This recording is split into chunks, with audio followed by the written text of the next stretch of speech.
We're in Maseches Gittin in the Bavli on Daf Nun Tes Amud Aleph by the Mishnah. Chedesh, someone is a deaf mute. Roimei v'nirmaz. He's allowed to make signs, and whatever he signs is valid if it's a transaction and so on. And nirmaz, and if other people do it to him and he nods that he agrees, that's also good. Says Rashi, remizas biyodav v'varoisha. Remizas with his hands and with his head. Then koifes v'nikvat. Koifes is with your lips. It's not as good as your hands. There's a reason why, I guess, sign language is with the hands and not with the mouth. Mm-hmm. It's not the same. The mouth is not as good. It's good, but it's not as good. It's hard to tell. You have to read a person's lips. Well, you can make a lot of what do you call it? Your hands are very flexible. They're all the right. bones So that's why your hands is better. 10 fingers. I guess you can do a lot of different shapes to make a lot of different shapes. So right. It's easier, I guess, than with the mouth, right? Yeah. So the Tanna Kamma holds you needed to use your hands or your head. And Maseches says you could even use your lips. Bimitaltalin. When it comes to mitaltalin, movable items, not like property, but movable items.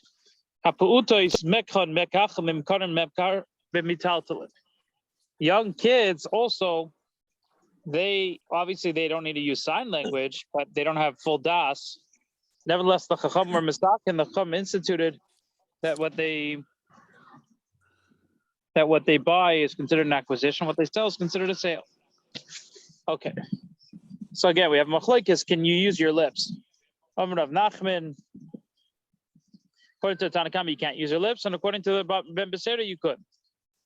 Ben Becerra is a famous family. They gave up their nesias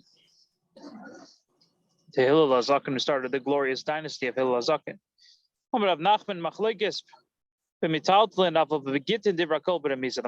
is only b'mitaltlin. When it comes to Gittin, everybody holds you need to use remiza. What's your remiza? You need to use your hands or your head. You can't use your lips. Says Rashi, if he got married, Mishan Ischarish, obviously, because if he got married before, then they have a big problem.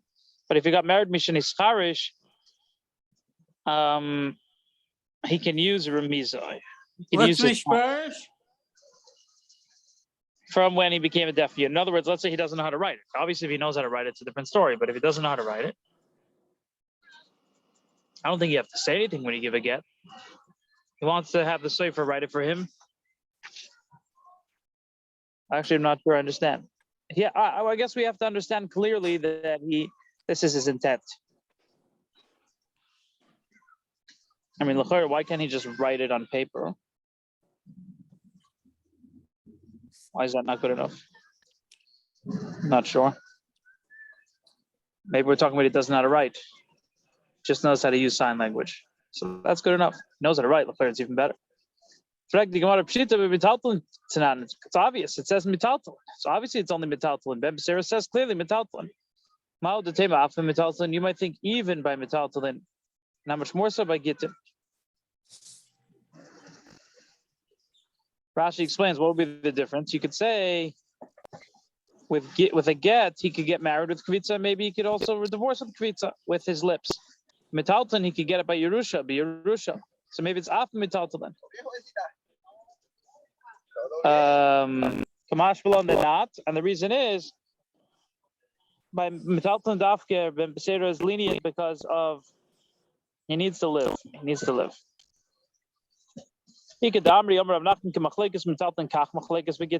machlekes is mitaltalin also by Gittin.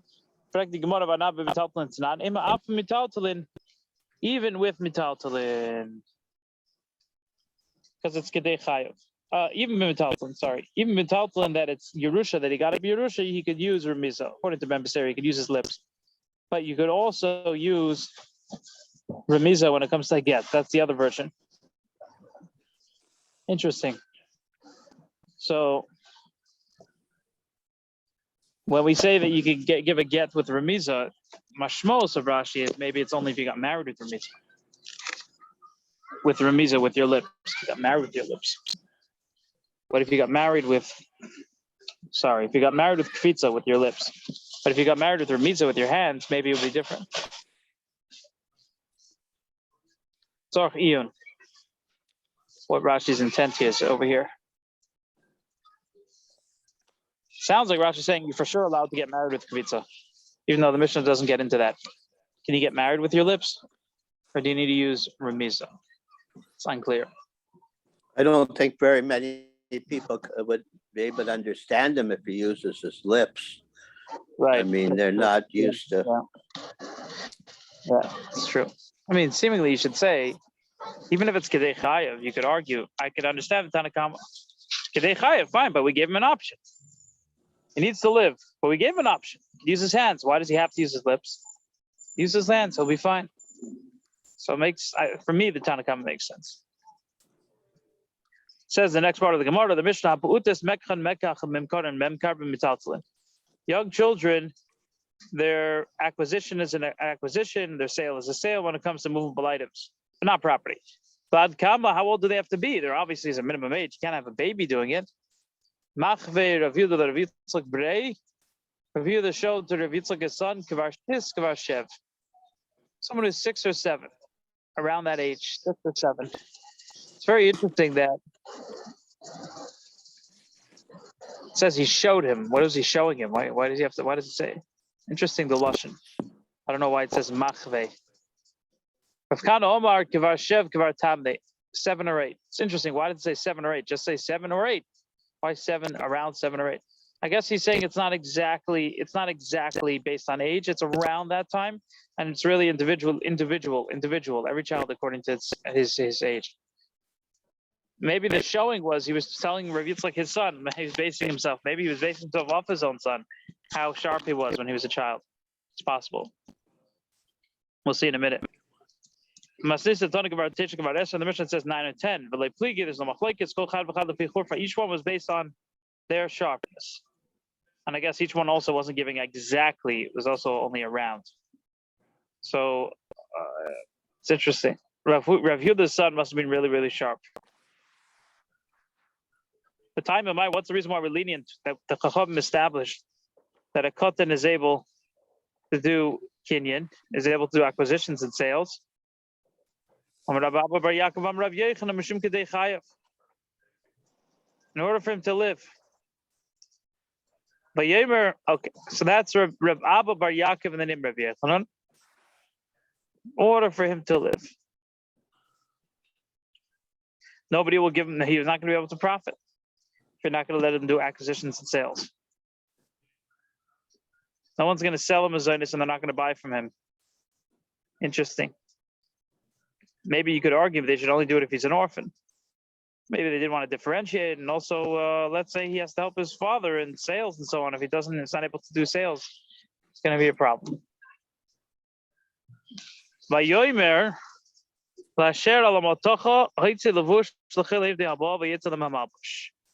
he said to the guy in charge of the clothing, take out clothing for the whole of the abal. The plus again, so it's the mamapush. In fact, the Gemara, my maltocha, what is maltocha? Amar Baba Bar Yaakov, Amar Rabbi Yechanan, Dobra Nimlo v'Nimtach. Something that can get unrolled and stretched. Rashi says it's linen. That when you roll the threads of the linen, it stretches while you're spinning it. So it's talking about linen. It's another teaching of his. I don't know. Okay, he's explaining the Tanakh, but I'm saying I don't know what the lesson is from there.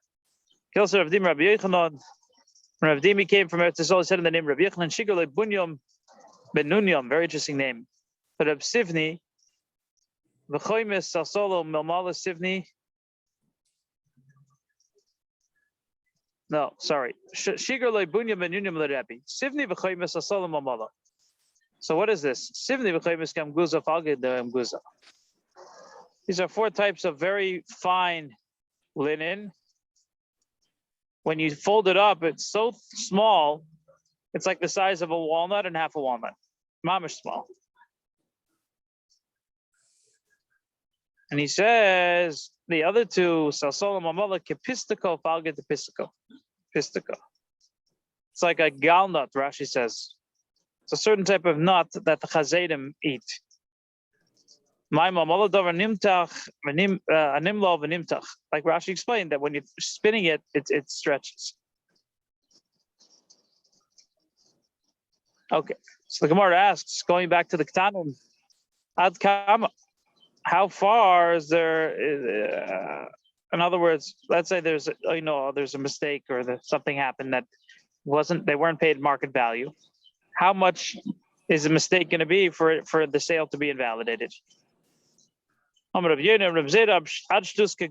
6 like a gadol.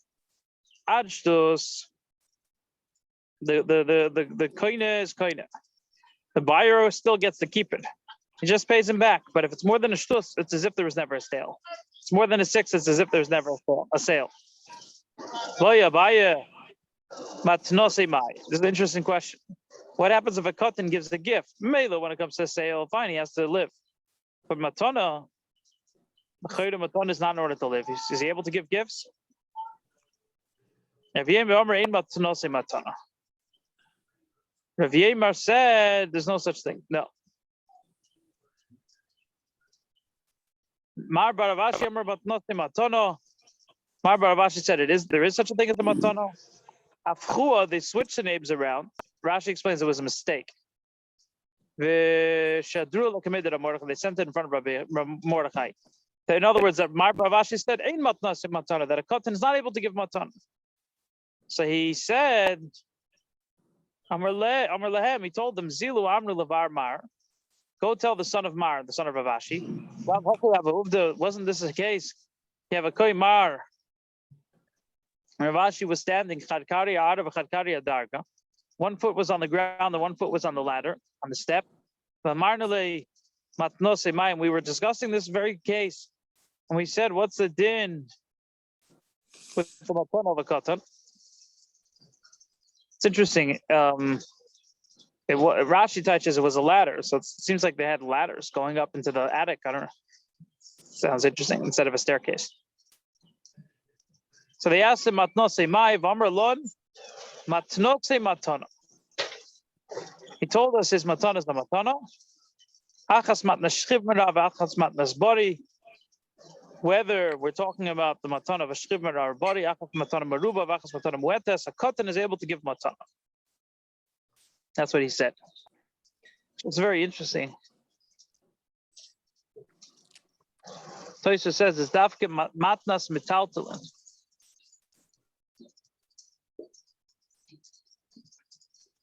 Dafke metaltalin v'nat karka. That a katan is able to give a matana.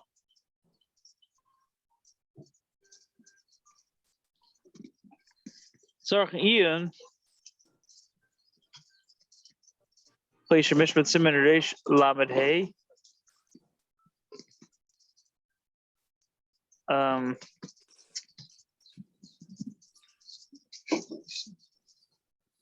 One second. Siman reish lamed hey place your mishpat. Let's take a look in the halacha. Aria. Halacha. Shulchan Aruch. Place your mishpat. I'm almost there. I'm on Siman Reish. I'm not almost there. Reish Lamed Hey.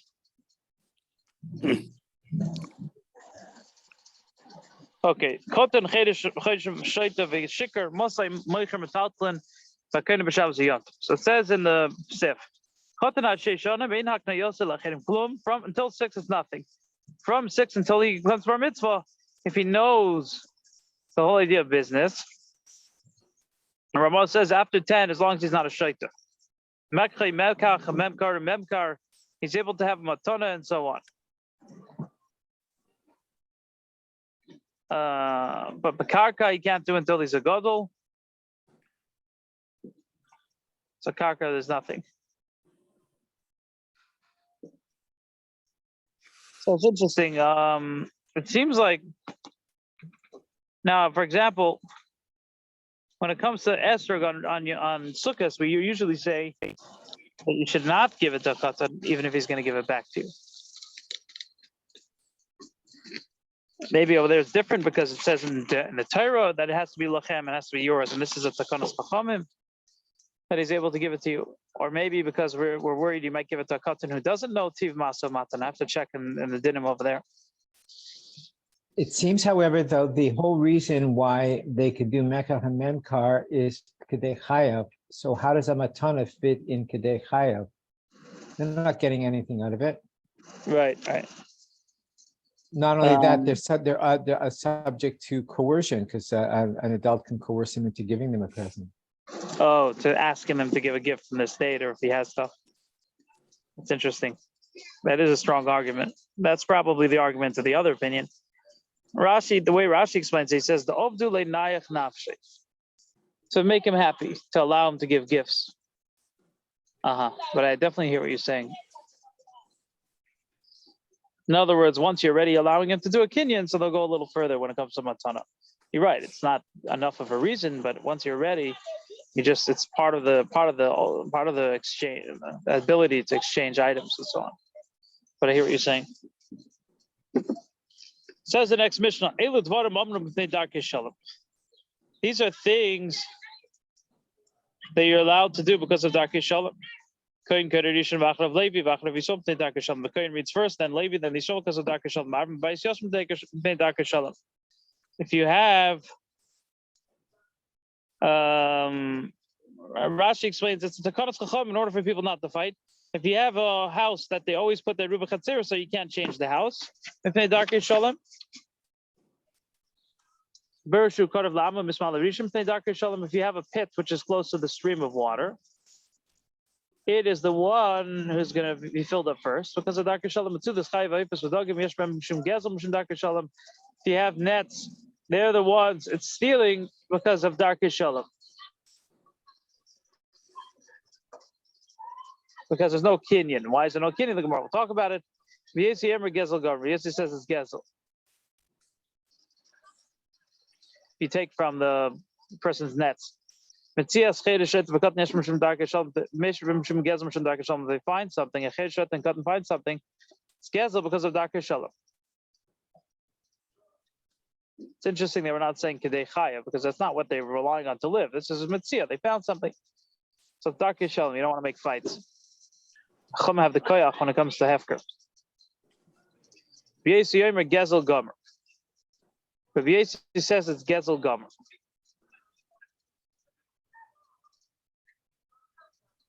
If you have a poor person that is cutting on the top of this olive tree, what falls down, what he's getting, and he's going to come down and get it, is gezel. It's Darkei Shalom. Gezel gomer. Rashi explains because Mamash gave it to the honey. So even if he wasn't koine it, it's from the Chacham mitzvahs. So it's Darkei Shalom. Sorry. We don't protest if non-Jewish aniyim come to take stuff because of Darkei Shalom. Okay, we'll just do this segment about the Elias and then we'll switch to the Yerushalmi. We know immediately from where do we know that the Kohen Levi and Yisrael, that's the order, Kohen Levi Yisrael. It's interesting because the Gemara, the Mishnah said it clearly Darkei Shalom. So we're going to get into that later in the Gemara, but it's just interesting the wording.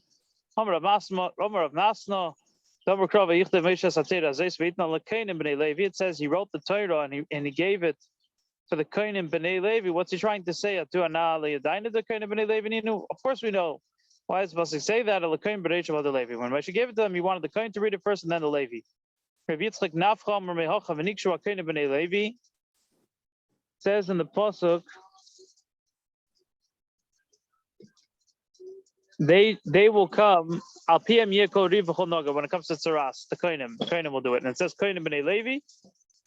How do we know? Didn't the kohenim b'nei Levi ninu? And the kohen b'nei shav the Levi. Kohen is first and then the Levi.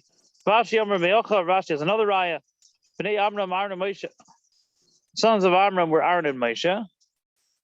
Vayibodol Aaron. This is in Divrei Yomim.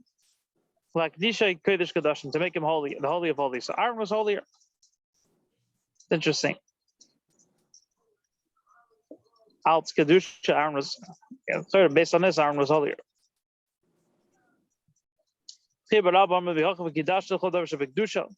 should sanctify him. What does the Kedash mean? Anything that has to do with holiness, he's sanctified. Kohen is sanctified. Which means that this is the pasuk that we always quote. Liftach Rishon means anything of kavod, whether Torah, whether the yeshiva, he starts first. The kohen should always start first. Interesting.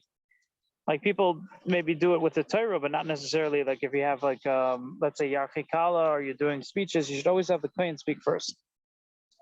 I mean, generally we sometimes let the kohen do the Yivarechecha in the beginning. Berachos Kohanim. That's something else. If you're dividing something, after they divided it, the kohen should choose which one he wants first. It's interesting.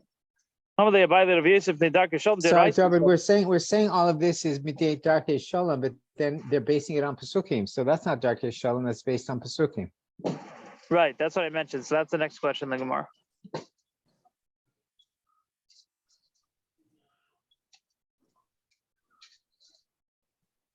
Tosfos points out, the first Tosfos on the page, Nun Tes on base. Could go in b'Maiseroni if it's stuck. For example, Maiseroni it's stuck in Mu'ani b'Chavedim Masubim b'Suda. Have a mid the Shutfus. If you're a poor person, if you're eating the Suda of Maiseroni, so then yeah, the kohen will choose first what he wants. But if it's Shutfus, loy, then not. If you're a partnership, not. They're min pak mak mishnagu. The noisin ain't b'chelik yofen reisim bracha liyadam. It says in Maseches Psachim, if you always try to get the better part, then you don't see a simid bracha. Interesting. So the Gemara asks exactly what my father just asked. How can he say it's because of Darkei Shalom? It's deraisa. It's Torah. It is deraisa. And the reason, we're giving the reason, I guess like Rav Shimon holds that we give the reasons of Psukim. So the reason is because of Darkei Shalom. So he automatically asks, the whole Torah is Darkei Shalom. Pasuk says, rather,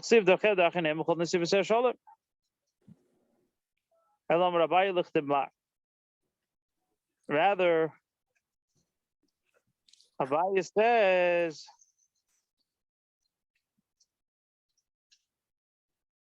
it's a different opinion. This Mishnah is going according to a different opinion. Because in a Hanami,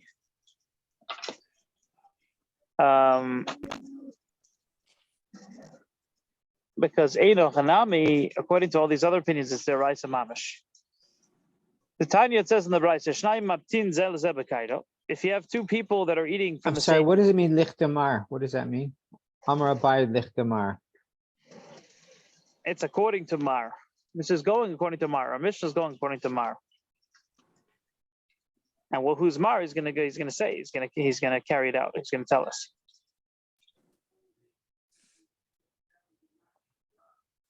So he explains. The Tanya says in the Brayso, if you have two people who are eating from the Cairo, they're mamtin, they wait for each other. Shloisha in mamtin, and if it's three, however, they're not going to wait for each other.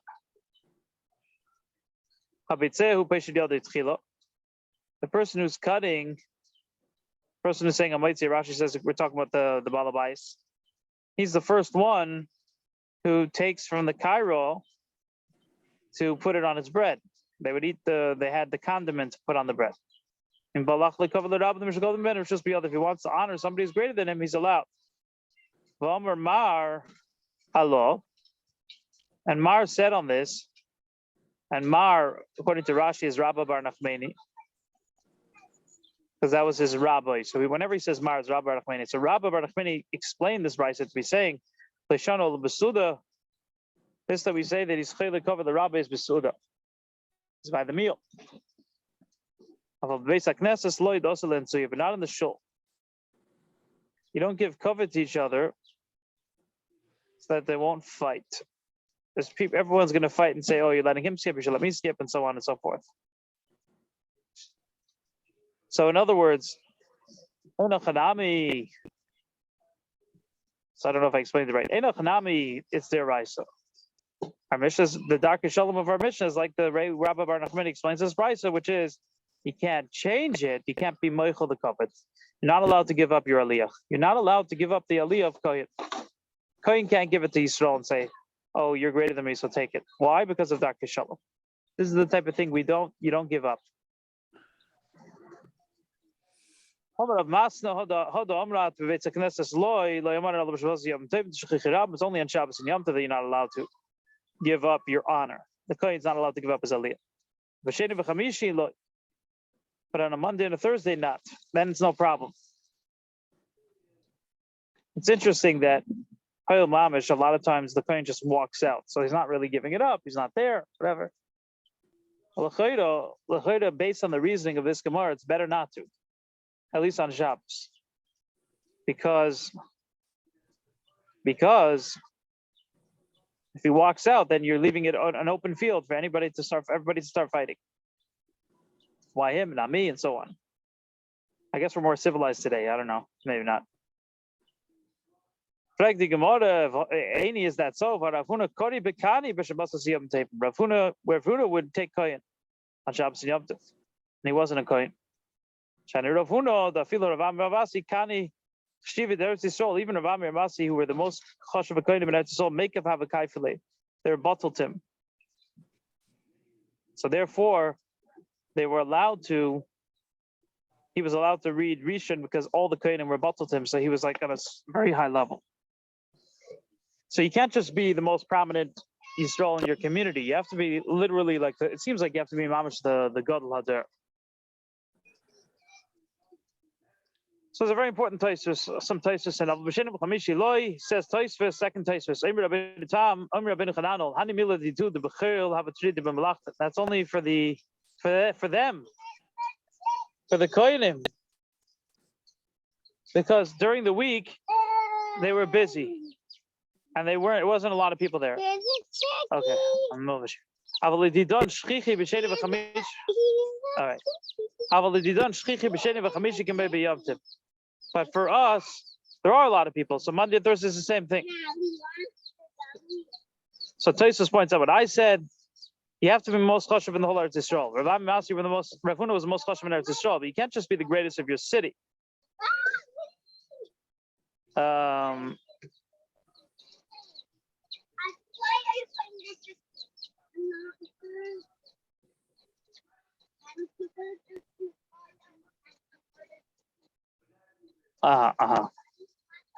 Okay, very interesting. It's a big. It shouldn't be so l'chayda. It shouldn't be so easy for the kohen to give up his aliyah l'chayda. Based on this Gemara, the way we're reading it. Omer Abaye.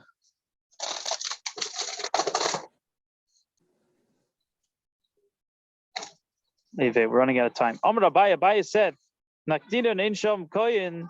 We've established, we've taken as halacha that there's no kohen yisparda chavila. The bundle's already fallen apart, which means the Levi loses his covet. He doesn't read it all.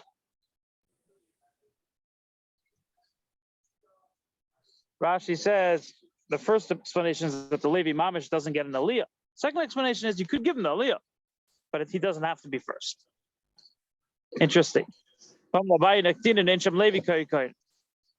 There's no Levi. Levi have to be, if there's a Levi, does he have to be second, or you could just skip him altogether? The rishus is in your hands. Or does he have to be second, or you can? The Levi? No. If there's a Levi there. There's no Kohen, but there is a Levi there. No, he doesn't have to be second. Absolutely not. Can you call him first? What's the halacha? You could. There's two explanations in Rashi, which is number one, he doesn't get anything. Number two, he could go first, but he doesn't have to. What's the halacha? Could he also go third or fifth or something like that? In other words, you go third or fifth. That's the second explanation of Rashi. Yeah.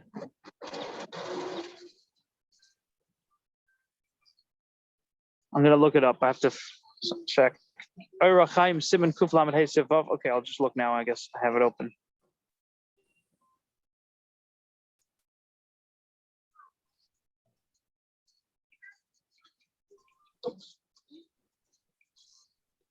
Sorry, it's taking a little bit of time to load. Siman Kuf Lamed Hey, chapter 135 in Yerushalmi is Hilchos Aliyus. Every Gabbai has to know these halachas. So it says like this. No, it's not Sivov. Is that the Rebbe's Shulchan Aruch? No, he doesn't have Siman Kuf Lamed Hey. We're missing that.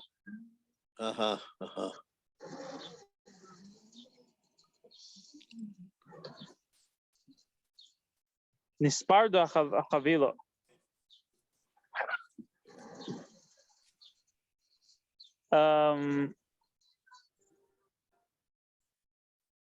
Wow, interesting. I don't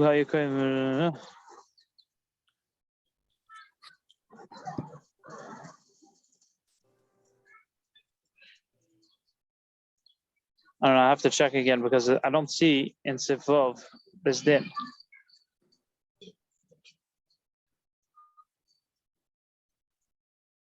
Oh, it says here, if there's no kohen, kohen Yisrael b'mokim kohen. There's Yisrael instead of the kohen gets called, but liyala acharav Levi. And a Levi shouldn't go after the Yisrael, because if a Levi goes after the Yisrael, what's going to happen? People will think the Yisrael was a kohen. Aval rishon yuchal alis. The Levi could be rishon. And they should always say him kohen kohen, so people won't make a mistake and think that it's a kohen. So you should not actually call a Yisrael after the Levi. You shouldn't if you have a Yisrael and then a Levi going after him, people will think the Yisrael is a kohen.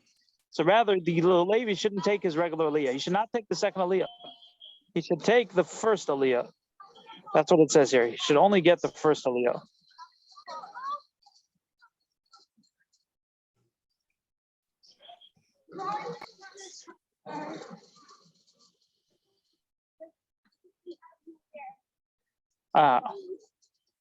It's only if the Yisrael is not greater than the Levi. So the Levi really Last year. What? It seems like the halacha is a Levi should not go after Yisrael, because then you might think the Yisrael before him was a kohen. That's what it sounds like he's saying.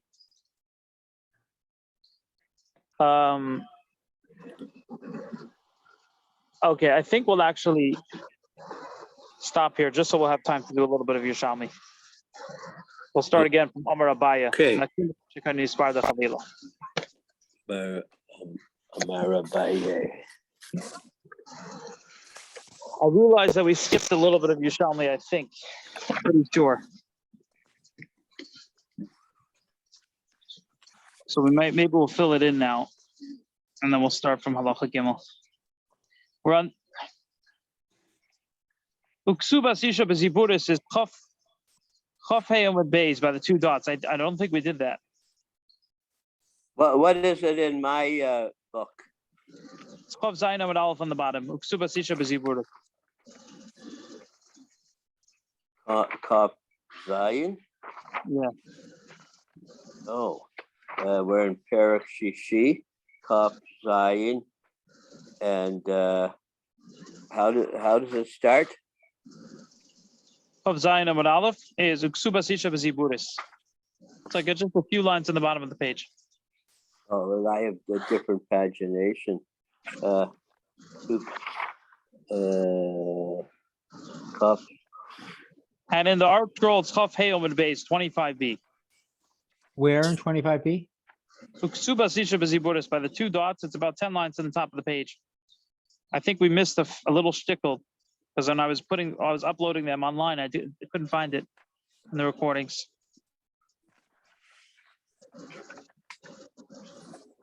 Yeah, I got it. Okay, Ksubas Isha Beziburis. Ksubas Isha, she gets the Ziburis. She gets the lowest quality property to get paid for her ksuba. It's only a regular ksuba. Ksuba sell of dinner, but if we're going above and beyond the regular sum, then then she's considered like a regular balchayv, and she'll get baninit. She'll get the middle property. But Rav Yesi says, even if it's elef dinner, she's only going to get ziburis. And it seems like the halacha is like Rav Yosi. Bas and Ilin plug v'sa, Ilin plug v'sa. This machlekes is like the other machlekes. Tolzman she beveis avia govik subasa liyolam. As long as it says over there, it says in Maseches Ksubas, if the almana is beveis avia, and her father's house, she takes her ksuba when she wants.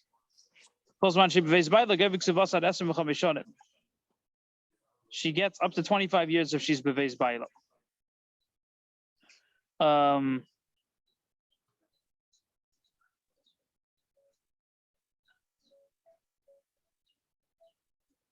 So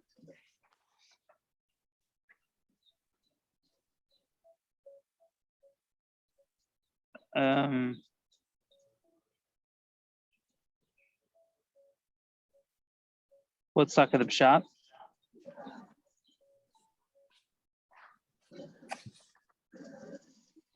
So the Gemara goes on to explain. Reb Simon, that's only if it's 100 or 200 that we say this. But if it was elef dinner, then she doesn't have the limitation of 25 years. She can take her ksuba forever. Also, and then Rabbi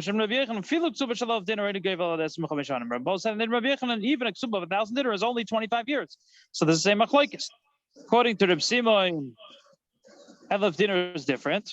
Just like Rabbi Yirmiyah said it was different, that you get baitiness. And according to Rabbi Yochanan, it's exactly the same thing, just like Rabbi Yosi said it's the same as a regular ksuba. Rabbi Yirmiyah will hold like Rishuv and Levi. The Tinin and Tamon, it says over there, it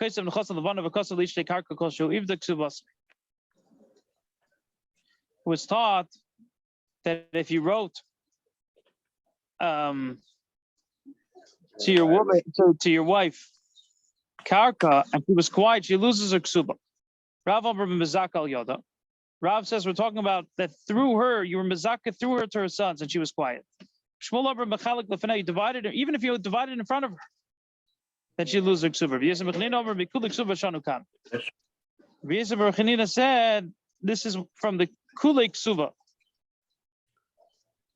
Even in other words, he's a third opinion, says the Carbonate, that he holds even if she's not ma'arer, even if she didn't protest, that's enough to make her lose her ksuba. But Tani bar kapara miksula ksuba shanu. I'm Rabbi time that V'yesem Barchanina lay safe dover b'ksuba smana masayim, but the filik ksuba shalav dinner b'kuluk ksuba shanu. According to Rabbi Yosef and Chanina, even 1,000 dinner she's able to lose it that easily if she's not ma'arer, if her husband gives her property.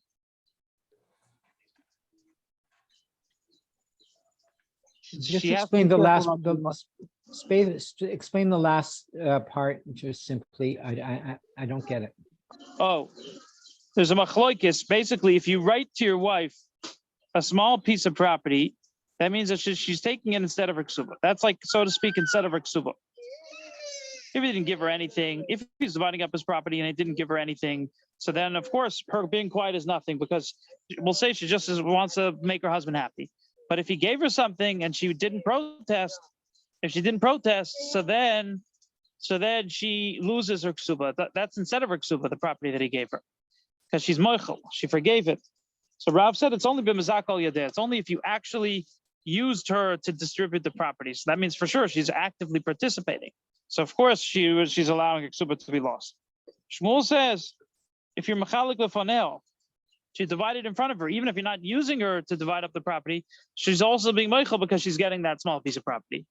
And the last opinion, Rabbi Yosef Bar Chanina says, Mikule ksuva, even if you didn't even divide it in front of her, you just said the property is going to you, you're getting a piece of property instead of your ksuba. This is what you're going to get. And she was quiet, that's enough. That's a mechila. And we had another few opinions that that's a mechila. And the Gemara explains, even if her ksuba was above and beyond the 100 or 200, he holds it's all the same, and she's moichel her ksuba if she hears that he's dividing up all the property. He didn't leave her the money for the ksuba, and he just left her a little piece of property, and she was quiet. That's enough. She loses everything. She has to be very careful to fight. She has to be very careful to fight for her rights and not lose what she's supposed to get. What about the din that you're not supposed to cheat a person more than a 6? You have a kasuba that's worth 200 and you give a piece of property that's worth 1, for example. So that means she's moich. because she knows how much her ksuba is worth, and you're saying she didn't know how much she could. If she's telling she didn't know how much the property was worth, she thought it was. I think there's no. I know when it comes to karka. I think there's no. This is only by metaltal and the idea of I know. By the karka, I don't know. I don't think there is such a thing. By property. Uh-huh.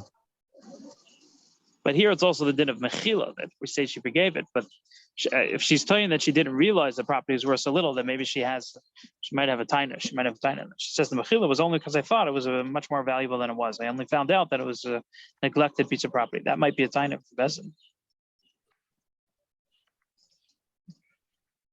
Okay, we're going to now skip to halacha gimel. Perak chamishi halacha gimel because we did halacha beis already.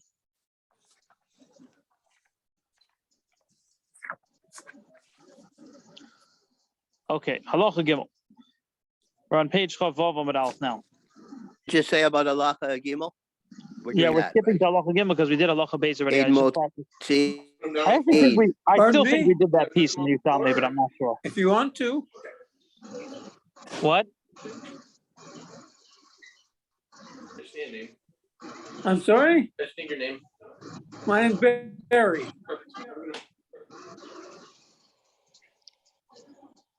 Okay, let's begin. Says the Mishnah. We already explained this in the Bavli. There's a din of.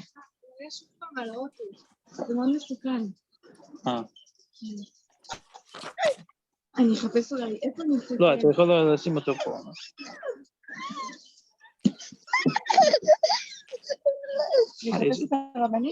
בסדר.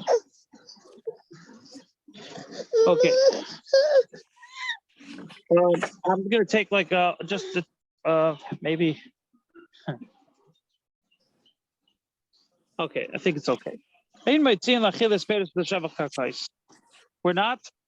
not mitzi. We don't take away from the chasim mishubadim property that's sold for something like achilas peiros.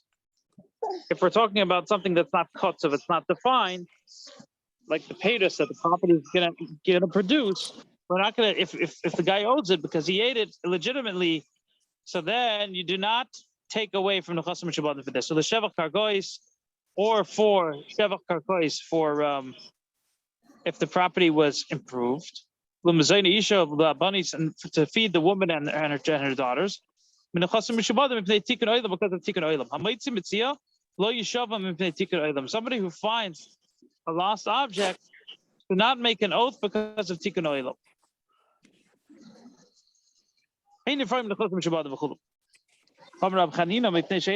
Because they don't have a set value. So it's hard to be careful for the lekuchos, the people who are buying, the buyers. It's hard for them to be careful.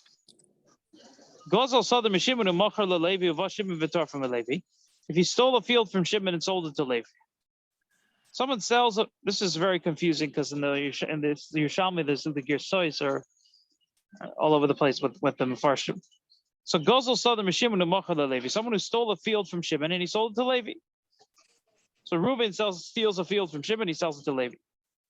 Uva Shimon v'tor from Levi. Shimon goes and he takes it away from Levi. What's the din? Levi goiva keren mimeshubadin shel Reuven. So now Levi paid out a lot of money to Reuven, but Reuven had stolen it. Shimon obviously doesn't owe Levi the money. It's Shimon's field. Levi's owed the money from Reuven. So what he does is he's goiva keren mimeshubadin shel Reuven. He could take away. Let's say Reuven doesn't have the cash to pay him back for the sale. He spent it. He could take away from Reuven's sold, even Reuven's sold fields. But Shimon goiva achilas peiros mibnei choden shel Levi. And Shimon, let's say he stole the field with the peiros, so he needs to get his peiros back. He can only take, and Levi ate the peiros, but Levi obviously wasn't aware. But the fact is, he ate the peiros, so he takes the achilas peiros from the bnei choden of Levi, from Levi's fields that he has not sold, but not from his sold fields. what's interesting is that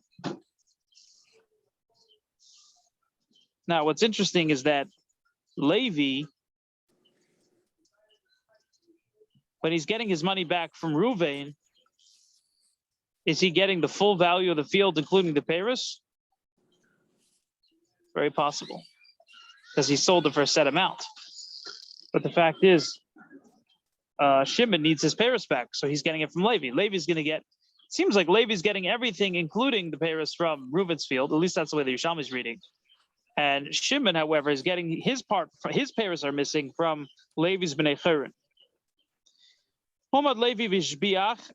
Let's say Levi improved the property. So now he wants to take the shevach from he invested, he improved, he made improvements.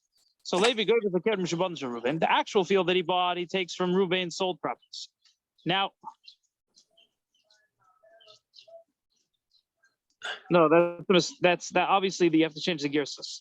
So he takes from Goyves ha Keren Shabbatim Shel Reuven. Yeah, I'm sorry. He takes the care in the field that Reuven stole. He takes it from the Shabbatim because he lost out on his money.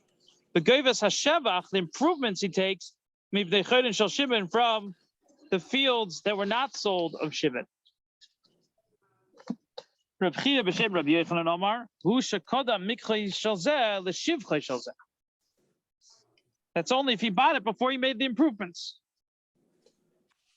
Kodam shivchei shel zeh l'mikchei shel zeh. But if the field was already improved before he bought it, Who bought it? Who bought it? I get the names mixed up. Was it Levi bought it or Shimon? Let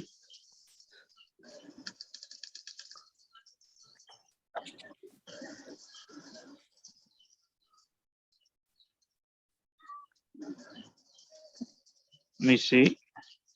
Reuven is a thief. He stole it from Shimon and he sold it to Levi. Yeah, Reuven's a thief. He stole it from Shimon and he sold it to Levi. Exactly. So Levi's buying hot goods. Okay. He didn't know. Levi didn't know. He wasn't part of the ring. So he claims. He's saying it's property. It's not like a movable object that you could hide it and so on. It's like a piece of property. It's hard to steal a piece of property. But you could falsify records and so on, and then claim it's yours until the truth comes out later. Mm-hmm. You always want to stay away from such transactions. If you hear there's an argument over a piece of property, you don't want to get into such a thing. Just a piece of advice, even though I've never bought a property. Rabbi Chia b'shem Rabbi Yochanan Omar. Chia the name Rabbi Yochanan said, "V'hu shekodam."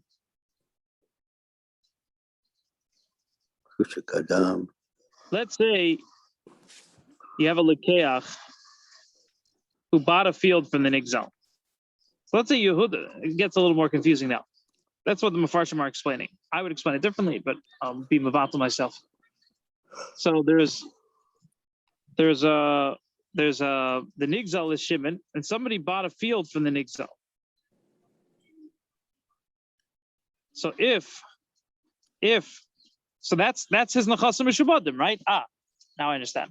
So Shimon is stolen from, and Levi wants to take from Shimon, right? From the bnei Chayrin of he's only allowed to take from the bnei Chayrin of Shimon because of his improvements on the field, not from the fields that Shimon had stolen. So Rabbi Chia says, that's only if Shimon sold the field to Yehuda before Levi made the improvements. But if Levi made the improvements of the field before Shimon sold his field to Yehuda, then Levi could take the shevach even from his sold field because he had already made the improvements before the sale. And Pnei Moshe points out, obviously, Yehuda had to have already known that it was Shimon's field. So they already knew there was an issue, and they already knew there was a shevach, there was improvements, and they already knew how much it was worth. Okay, Rabbi Chia b'shem Rabbi Yochanan's Omar, af achilas peiros kachi avda. Even when it comes to achilas peiros, that's only this that we say that for achilas peiros, Shimon who was stolen is taking from Levi, from his bnei Chayrin. That's only if The Achilas Pedis were before Mikche Shalakeach.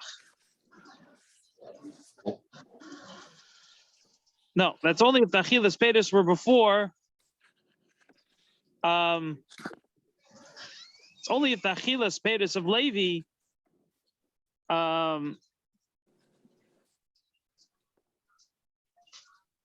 were not before.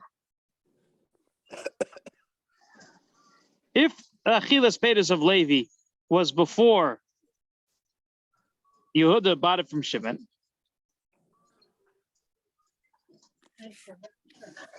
in other words, it's only if it wasn't known.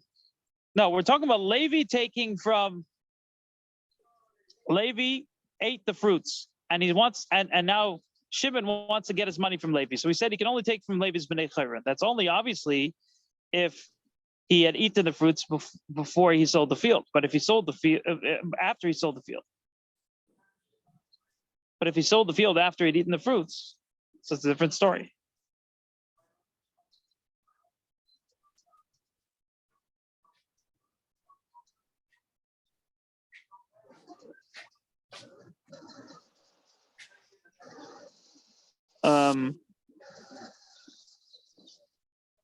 Okay, I think that we'll stop here.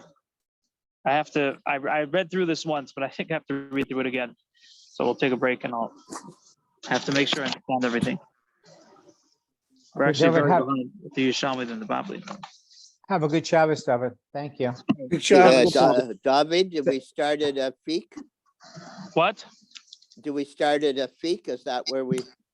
Oh, where are we going to start? You want to mark the place? Yes. I think it's a Fik. Yeah, Afik Arba Dinrin, around there. Yeah. Okay, very good. Perfect. All right. Okay, Have a good mark Shabbos, And Sunday at 10:15? Shabbat Shalom. Sunday, I guess so, because that's the earliest you guys could do, right? Yeah, I think so. Okay, fine. All right. Let's say that. So, again, what time and